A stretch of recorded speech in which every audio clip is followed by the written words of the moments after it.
Hello दोस्तों, where trans नमस्कार। मैं दीवान सिंह। मैं आपको बताना चाहूँगा कि बेंगलोर में चुनाव हुए और मेन मकसद जो चुनाव जीत हार का था वो सब वेंकटाचलम पे था।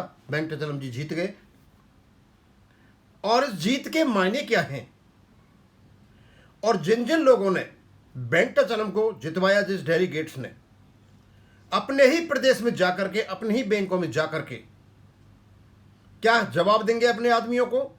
क्या वो बता पाएंगे कि वेंकटाचलम ने अब तक बैंक पेंशनर्स के लिए क्या किया और सर्विंग कर्मचारियों के लिए क्या किया?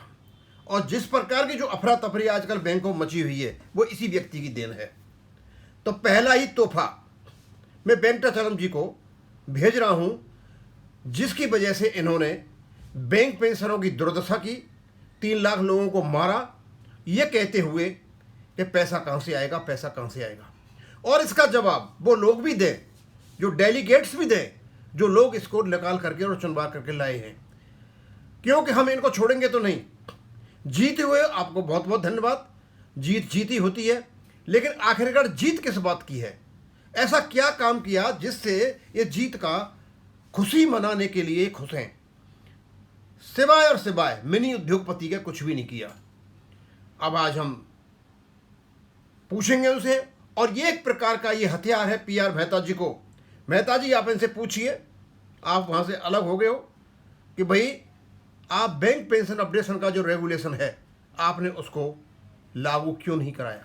अब हम देखते हैं कि हमारे लोग bank pension updation, bank pension fund नहीं है, फंड नहीं है, फंड नहीं है, ये जो गीत गाते हैं, और इनके वीडियो भी चले हुए हैं कुछ, और यहाँ तक वीडियो चले हुए हैं वो प्राइम मिनिस्टर से ऑफिस में रिपोर्ट कर रहे हैं कि हमारे फंड को बैंक और लूट लिया। इन सारी चीज़ों पर ध्यान डालेंगे। मैं केवल पढ़ के बताता हूँ।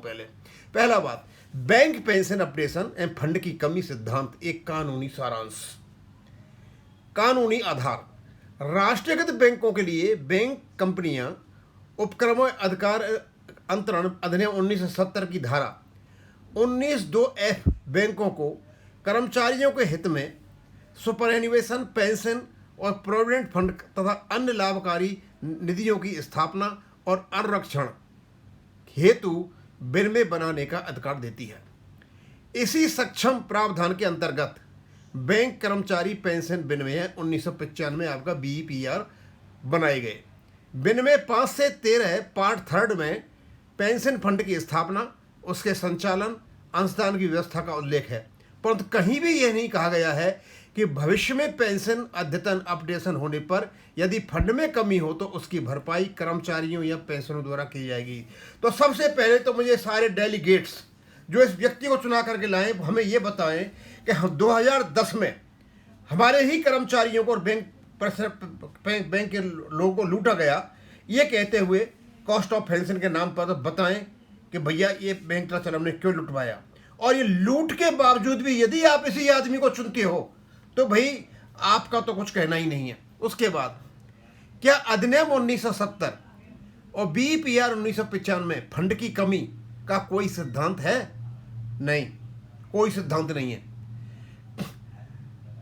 न तो धारा 19(2)(f) में और न ही BPR 95 में ऐसा कोई प्रावधान है जो कहता हो कि पेंशन अपडेशन अद्यतन केवल तभी होगा जब फंड में अधिशेष हो, पेंशनरों के अतिरिक्त अंशदान देना होगा, फंड की कमी होने पर बैंक की जिम्मेदारी समाप्त हो जाएगी, या पेंशन अद्यतन का अधिकार फंड की उपलब्धता पर निर्भर होगा, पेंशनरों की अतिरिक्त अंशदान देना होगा।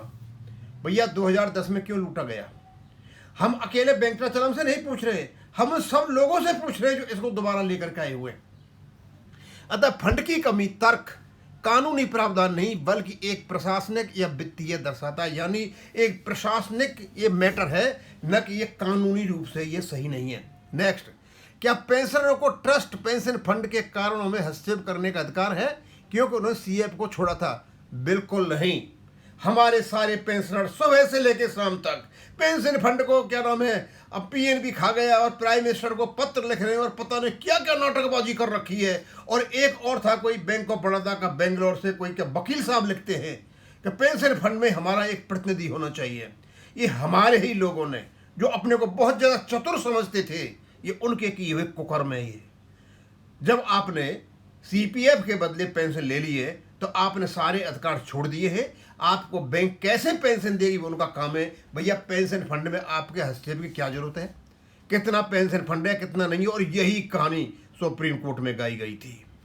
आगे जब कर्मचारी ने सीपीएफ का विकल्प छोड़कर पेंशन अपनाई तब उसका अधिकार पेंशन प्राप्त करने का अधिकार बन गया, न कि ट्रस्ट के प्रबंधन का अधिकार। नेक्स्ट, पेंशन फंड ट्रस्ट एक प्रशासनिक और फिड्यूशियरी व्यवस्था है। ट्रस्ट का प्रबंधन बैंक और नियमानुसार नियुक्त ट्रस्टी करते हैं। पेंशनर का अधिकार विनियमों के अनुसार पेंशन प्राप्त करना है। पेंशन पारदर्शिता, लेखा जोखा, वैधानिक अनुपालन की मांग कर सकता है, परंतु ट्रस्ट का सह प्रबंधक नहीं बन जाता। नेक्स्ट, फंड की कमी, सिद्धांत की कानूनी स्थिति। पेंशन फंड के विरोध में अक्सर यह कहा गया है कि फंड पर्याप्त नहीं है, किंतु ये तर्क बीपीआर 1995 के किसी प्रावधान पर आधारित नहीं है। पेंशन विनियमों ने पेंशनों को एक वैधानिक अधिकार, स्टैट्यूटरी बेनिफिट बनाया है। यदि किसी लाभ को विनियमों द्वारा मान्यता दी जाती है तो उसके वित्त पोषण की व्यवस्था करना नियोक्ता बैंक का काम होता है। फंड नहीं है कहना स्वयं में अधिकार समाप्त करने का अधिकार नहीं बनता जब तक कि विनियमों में ऐसा स्पष्ट प्रावधान न हो। अधिनियम 1970 और बीपीआर 1995 के आलोक में बैंकों की प्रमुख जिम्मेदारियां: पेंशन फंड की स्थापना, अनुरक्षा करना, पेंशन विनियमों का ईमानदारी से पालन करना, पेंशन भुगतान हेतु पर्याप्त वित्तीय व्यवस्था करना, फंड की स्थिति का उचित लेखा या अंकेक्षण ऑडिट सुनिश्चित करना, पेंशनरों के वैधानिक अधिकारों की रक्षा करना, सरकार एवं नियामक प्राधिकरणों के निर्देशों का पालन करना। यदि विनियम संशोधन या अद्यतन निर्णय लिया जाता है तो उसके लिए आवश्यक वित्तीय संसाधनों की व्यवस्था करना। निष्कर्ष, अधिनियम 1970 की धारा 19(2)(f) तथा बीपीआर 1995 में कहीं भी फंड की कमी की पेंशन अपडेशन रोकने का कानूनी आधार नहीं बनाया गया है। पेंशनरों का अधिकार पेंशन प्राप्त करना है, जब फंड की स्थापना, अनुरक्षण, वित्तीय सुदृढ़ता सुनिश्चित करना बैंकों के वैधानिक जिम्मेदारी है। अतः फंड की कमी का सिद्धांत मुख्यतः एक वित्तीय तर्क है, न कि अधिनियम 1970 और बीपीआर 1995 द्वारा मान्यता प्राप्त कोई कानूनी सिद्धांत। अब दोस्तों, ये सब कुछ पढ़ने के बाद अब एक बात तो स्पष्ट हो गई कि 2010 में सेकंड ऑप्शन में, पेंशन के सेकंड ऑप्शन में जो सर्व कर्मचारियों का 2.8 जो 7वें वेतन बेस सेटलमेंट का है, जो सैलरी का 2.8 गुना जो पैसा काटा गया था, उसकी अनुमति ना तो आईबीए को थी, ना यूएफबीए को थी, ना बैंकों को थी, क्योंकि ना तो 1970 एक्ट को अनुमति प्रदान करता है और न 1995 एक्ट रेगुलेशन को अनुमति प्रदान करता है। तो फिर इन्होंने काट कैसे ली है? अब हम पूछना चाहेंगे कि इतनी बड़ी व्यवस्था होने के बावजूद भी, इतनी बड़ी इरेगुलरिटी होने के बावजूद भी, ये जो विभिन्न प्रदेशों से गए हुए डेलीगेट पुनः इस व्यक्ति को चुनते हैं जिसमें इसका सीधा सीधा हाथ है। ये खुद ही कहता था फंड कहाँ से आएगा, फंड कहाँ से आएगा, फंड कहाँ से आएगा, और आईबीए कहता फिरता है फंड बना हुआ है, मतलब क्या ना कर्मचारियों की, मतलब क्या ना अनुदान से और सब्सक्रिप्शन से। तो ये झूठ बोल रहे थे। तो क्या आप लोगों ने झूठे लोग को चुना, ये झूठे व्यक्ति को चुना?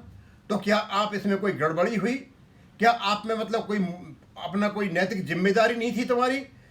मुझे ऐसा लगता है ये जितने भी डेलीगेट आए हुए हैं ये सारे के सारे वही कुकर्म करते हैं जो ये बैंक का चलन कर रहा है। इसलिए इन लोगों ने जाके वोट दिया। इनको कोई मतलब नहीं है कि बैंक की व्यवस्था में किसी प्रकार का सुधार हो, और जो काम कर रहे हैं लोग, शाखाओं में जो लोग काम कर रहे हैं, मतलब उनकी व्यवस्थाओं से, उनके हालातों से इन लोगों को कोई भी लेना देना नहीं है। इनका काम है केवल और केवल, चाहे ये स्टेट लेवल पे हो, चाहे जिले लेवल पे हो, और चाहे ये सब डिवीजन लेवल पे हो, बैंकों में जहाँ पर बैठे हुए हैं ये दादागिरी करते हैं, अपना काम निकालते हैं। इनको इससे कोई लेना देना नहीं है, और इसी कारण से जीता है बैंक का चलन। अब सवाल ये उठता है कि पीआर मेहता जी क्या करेंगे? पीआर मेहता जी, आपकी ये वित्तीय नैतिक विजय हुई है आपकी है, और आपने 8 लाख पेंशनों का दिल जीता है। आपने कम से कम इन लोगों को बताया कि मामला इतना आसान नहीं है जितना तो मस्ती से आराम से चल रही थे। अब यहाँ से आगे इनको बहुत बड़ी कठिनाइयों का सामना करना पड़ा है। और जितने भी डेलीगेट्स आए हुए हैं, जिस प्रदेश से डेलीगेट आए हुए हैं, इन सबसे पूछा जाए कि आखिरकार आपने एक ऐसे व्यक्ति को क्यों चुना जो हमारी दुर्दशा का कारण बना हुआ है और बैंक पेंशनरों का हत्यारा है। अब मैं आपसे रिक्वेस्ट करूंगा कि इन चीज़ों को हिम्मत से लें। आपका कोर्ट में केस चला हुआ है, हमें पता है हमारे सारे काम कोर्ट से ही होने हैं। अब देखते हैं आगे क्या होते हैं, और यदि ये लोग चुन करके आए हैं और ये कुछ करेंगे तो ठीक है, फिर अच्छा है, हम भी अपने विचार बदल लेंगे। अपना यहीं ख़त्म करेंगे। थैंक यू, धन्यवाद।